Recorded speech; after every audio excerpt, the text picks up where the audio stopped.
আসসালামু আলাইকুম। তো এখন আমরা দেখব আমাদের বিগকমার্স অ্যাপস এই পোর্শনের ফর্ম বিল্ডার এই অপশনটিতে। আপনার যদি মনে হয় যে আপনার একটা কাস্টম ফর্ম বা একের অধিক কাস্টম ফর্ম দরকার ওয়েবসাইটে জন্য, তাহলে আপনি এই অপশনটি ব্যবহার করে খুবই সহজে কাস্টম ফর্ম উম নিজেই তৈরি করতে পারবেন। তার জন্য আপনার কোনো কোডিং করতে হবে না। জাস্ট ড্র্যাগ অ্যান্ড ড্রপ করে করতে পারবেন। প্রথমেই চলে যাবেন এই ক্রিয়েট ফর্ম এই অপশনটিতে।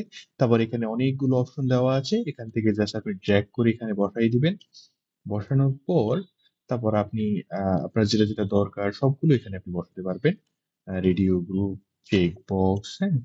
তো এগুলো সবগুলো এখানে বসানোর পর আপনি যদি চান এখানে আপনি সেটিংস থেকে গিয়ে এই যে সেটিংস আইকনে ক্লিক করে আপনি চাইলে এখান থেকে এডিটও করতে পারেন আপনার যেটা দরকার সেই অনুযায়ী।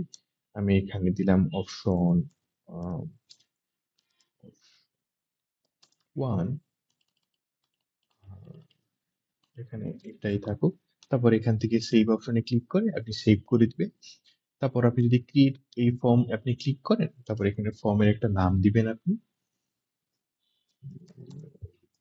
ফর্ম, তারপর একটা ছোট্ট ডিসক্রিপশন দিয়ে দিলেন।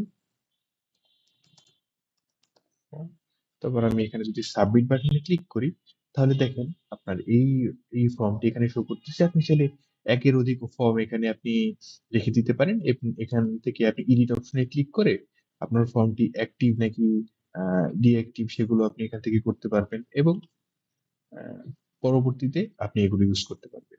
Thank you.